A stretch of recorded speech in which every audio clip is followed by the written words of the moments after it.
SL group की entities कॉन्टी infra power और multi ventures ने कोटक एएमसी के खिलाफ एनसीएलटी में मामला दर्ज कराया है। ये मामला 12.99 करोड़ रुपए के बकाये का है, जो कि सेबी की जांच के बाद कोटक एएमसी को लौटाने थे।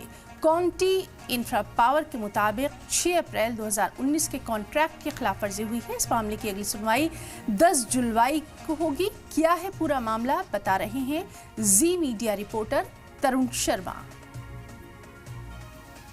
आने वाले समय में कोटक एएमसी की मुश्किलें बढ़ सकती हैं, क्योंकि एसएल ग्रुप की एक कंपनी कॉन्टी इंफ्रा पावर ने कोटक एएमसी के खिलाफ एक एनसीएलटी में याचिका दायर की है। इस याचिका में कहा गया है कि कोटक एएमसी ने कॉन्टी इंफ्रा के 12 करोड़ 99 लाख रुपए नहीं लौटाए हैं। ये मामला जो है वो 2019 का है, जब एसएल ग्रुप की कई कंपनियों ने 200 करोड़ रुपए के एनसीडी के जरिए बाजार से पैसा जुटाया था।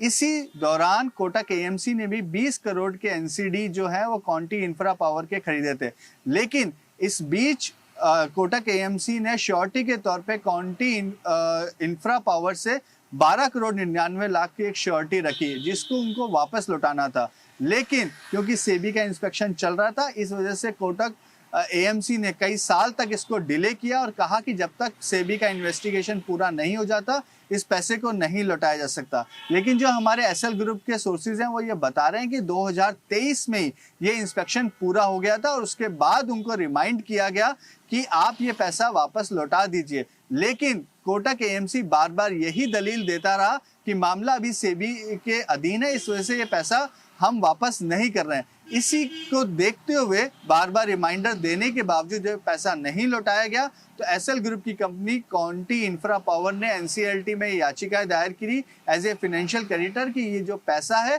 ये उनका जायज पैसा है, ये उनको वापस मिलना चाहिए। अब ये जो सुनवाई है ये एनसीएलटी के अधीन है। अब एनसीएलटी इस पे फैसला लेगा कि किस तरीके से इस पैसे की जो अदायगी है वो कोटक एएमसी जो एसएल ग्रुप की कंपनी कॉन्टी इंफ्रा पावर है उसको करेगा।